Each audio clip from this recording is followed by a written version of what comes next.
What is SWOT? Are you an entrepreneur working on a startup, or are you a manager who wants to introduce a new product? Whatever the case may be, a SWOT analysis will help guide you through an assessment and allow you to fulfill your goals. This is why in today's video, we're going to look at it in detail. Hello everyone, my name is Robert Lowry. I'm a life and leadership coach, and I help empower people to develop confidence to create a career and a life they desire and deserve. If you're new here, I want to welcome you to my channel. If this sounds like something that speaks to you, make sure you hit that like button, and while you're at it, please consider subscribing to my page and hit that notification button so that you know when the new videos will be released. And if you're already a subscriber, welcome back, welcome back. I truly appreciate the love. So let's get into it. As you may or may not know, SWOT stands for strength, weaknesses, opportunities, and threats. It is a powerful strategic planning technique that helps you analyze your organization's current standing and all of its future prospects. While the acronym is pretty simple, doing the SWOT analysis can be much more complicated than it seems. This is why for today's video, we have compiled a detailed guide on how you can do the SWOT analysis easily. This video will be divided in two main parts. In the first part, we're going to explain what SWOT is with a detailed example. And then in the next part, we're going to show how you can and should do a SWOT analysis. So strengths are the core of every organization, and they are the ones fueling its success. It includes all of the things that makes it stand out or distinguish it from others. If you don't know the strengths of your business, then it's a high time that you sit down and analyze your brand or your business and identify its unique selling point. What makes consumers choose my business?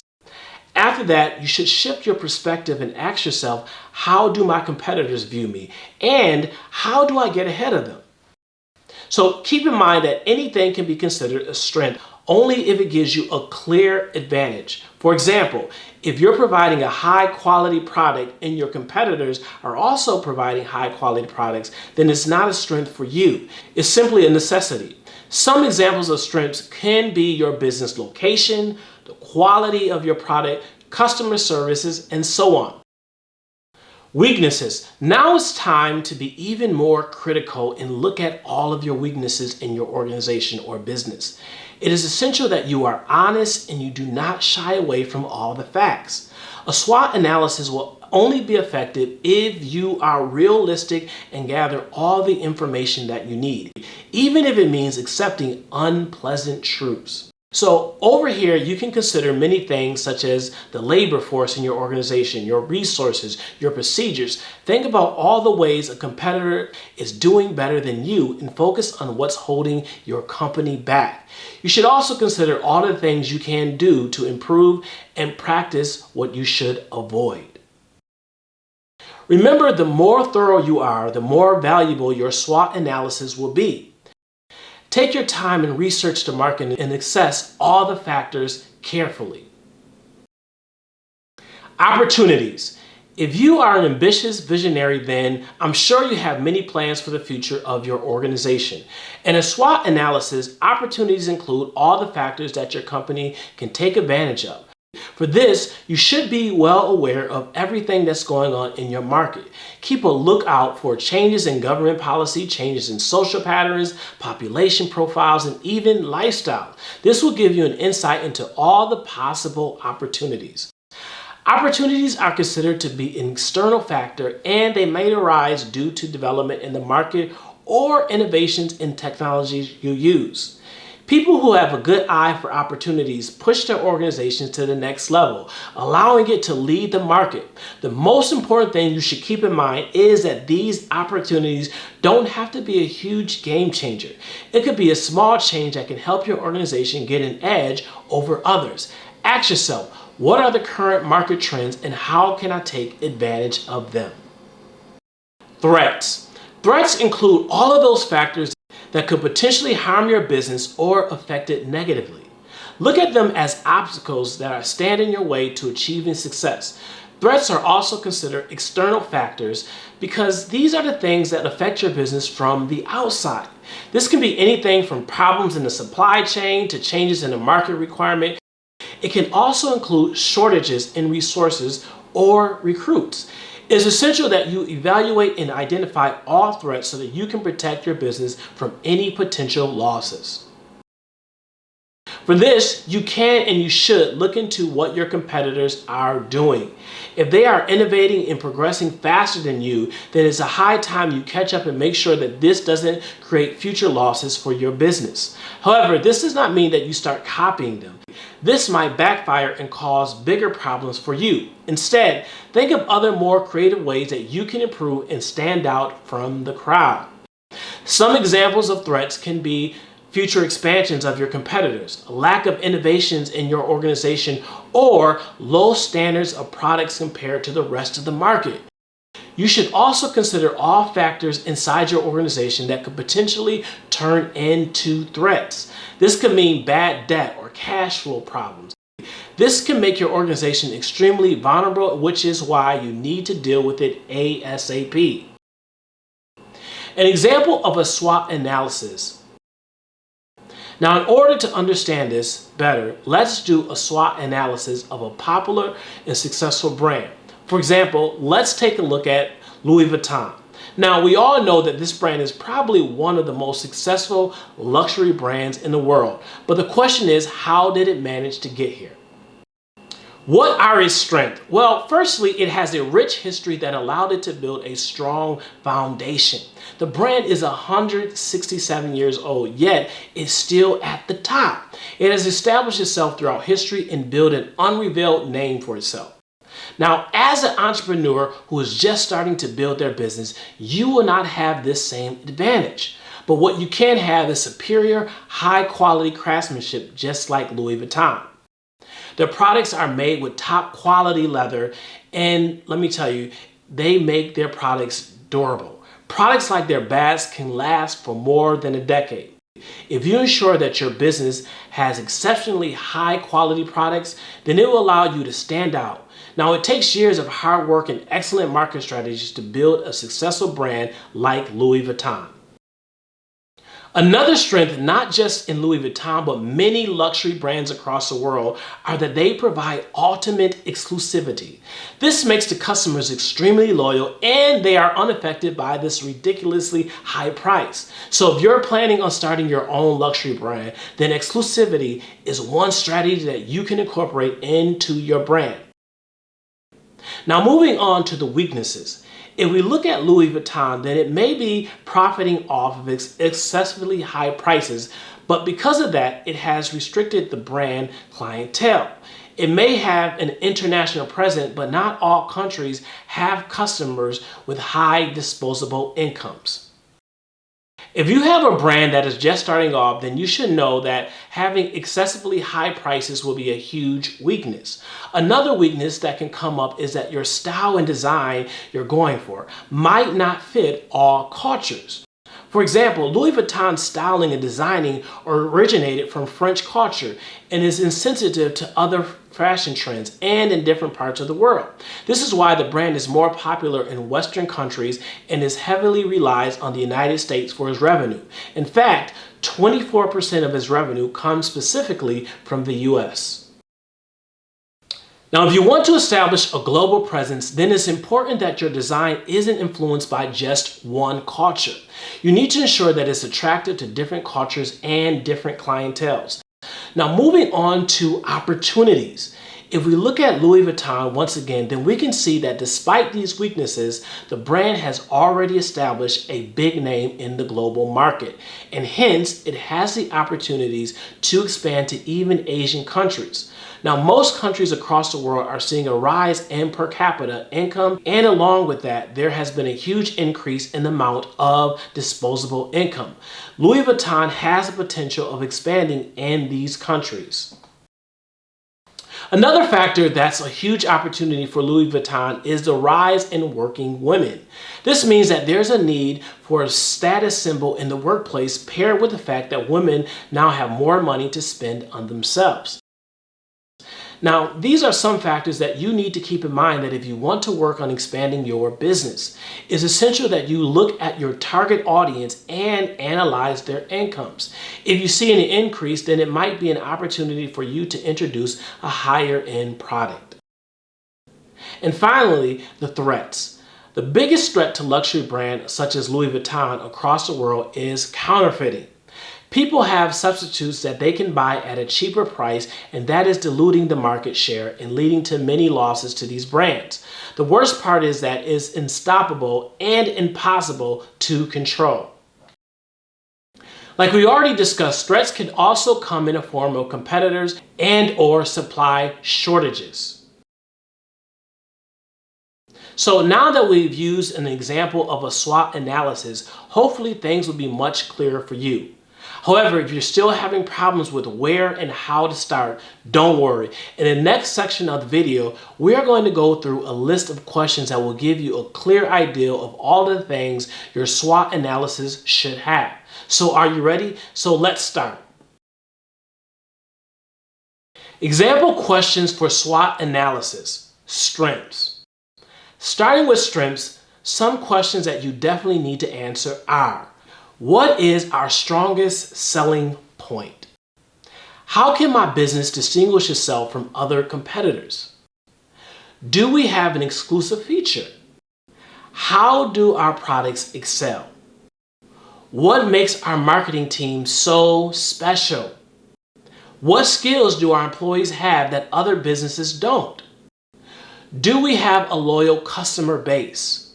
What do our customers have to say about us? Weaknesses. Then we have weaknesses, and some example questions are: in which fields are we lacking? How can we improve? How are our competitors better than us? Is there any customer carrying our entire company? What complaints do the customers have? Is our technology outdated? Are our strategies old-fashioned? Are we overstaffed or understaffed? Are there any cash problems? Are our profit margins low? Opportunities. Time to think of all the opportunities. Some example questions are: what are some of the market trends that might positively affect our company?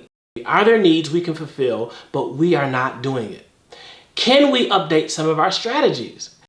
Is there any way we can increase our profits? Can we introduce new services or products? Can we use our competitors' weaknesses as an opportunity? Can we offer something new to our customers? Threats. Last but not least, we have some example questions for threats. Are there new competitors coming into the market? Can my employees be easily approached by other companies? Are we short on raw materials or any other kind of resources? How can we deal with natural disasters? Is our business plan sustainable? Are there any security concerns? Are our competitors expanding? Is the target market changing its preference? Final tips and tricks. Finally, we are now going to go through some tips and tricks that will make your SWOT analysis valuable and effective. For that, we have compiled 5 points that you should listen to carefully. Number 1, what are your objectives? Before you start doing the actual SWOT analysis, you need to identify your objectives and your goals. What are your reasons for doing a SWOT analysis? Are you starting a brand, or are you hoping to expand your business? Maybe you just want to see your progress, or maybe you want to introduce a new product. Clarify what exactly you want and then note down your goals. Ensure that these goals should have 5 characteristics. They should be specific, measurable, achievable, realistic, and time-bound. Doing this will ensure that your SWOT analysis is focused and to the point. So number 2, time for some market research. Before you begin your SWOT analysis, it is essential that you do some thorough market research. This will help you identify your customers and understand their needs. This is essential if you want to pinpoint your company's strength and identify new market opportunities. It will also give you a perspective about your business, your staff, and your industry as a whole. Make sure that you also do some research on your competitors. Find out what they're doing and then think of ways you can differentiate your business. For example, if you want to start a bakery, you can visit other bakeries in your local area and note down their market strategies. The best tip for conducting market research is to step inside the shoes of a customer and then try to understand what they want. Number 3, make a time frame for the opportunities. In order to ensure that all of your goals come true, it is important that you make a time frame for all of the opportunities. We all know that factors like resources, competitors, customers' preference, governmental policies, and technical trends are always changing. This is why it's essential that you set up a time frame and keep on reassessing your SWOT analysis. By assigning a time frame, you can better understand the time needed to get the maximum benefit out of the available opportunities. Number 4, convert all of your strengths and weaknesses into opportunities. One thing you can do while you're thinking of opportunities is to turn all of your strengths and weaknesses into opportunities.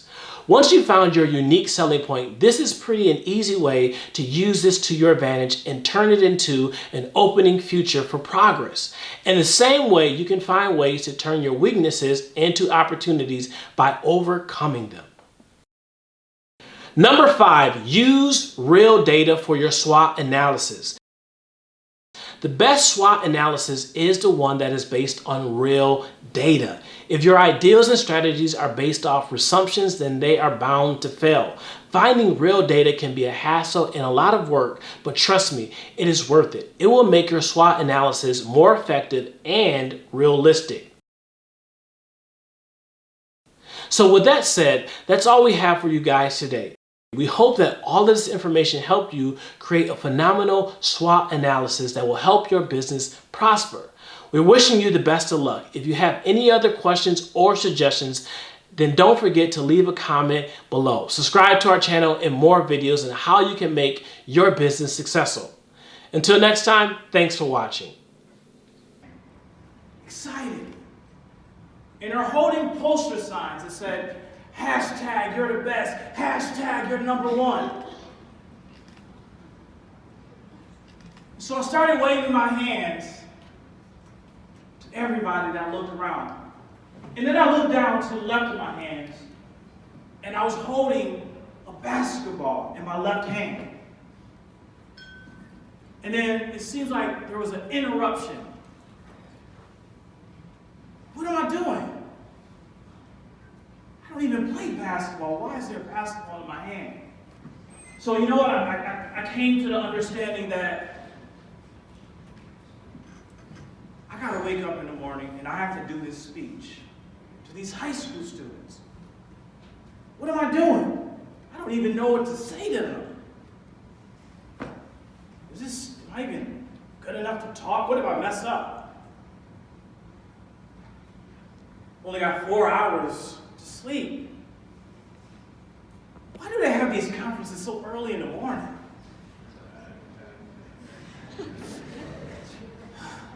Do I really want to do this? Just that quick, I started to talk myself out of this opportunity. By show of hands, how many of you have ever talked yourself out of something? The truth of the matter is we've all talked ourselves out of something in life. And sometimes it's beneficial to talk ourselves out of some things. For instance, now don't judge me. In the past, I'll be slightly going over the speed limit. I don't know if we can actually go slightly over, but driving a little fast. And so when the officer pulled me over, I would come up with all these type of excuses to talk myself out of getting a ticket. So maybe you had a group of friends that invited you somewhere. You were so amped, so pumped, so excited to be there. And then you find out there's 2 other friends that are tagging along that you really don't vibe with, you don't get along with. They bring negative energy. So now you got to figure out, how do I talk myself out of this situation? And so you call them up, Snapchat them, and you say, listen, my mom wants me to do laundry on Friday, so I don't think I can go. And they're looking at you like, what? You gotta do laundry on a Friday night? Man, my mom's tripping, I don't know. So you talked yourself out of it. So we've learned the concept of talking ourselves out of certain things. Today, I want to have us all focus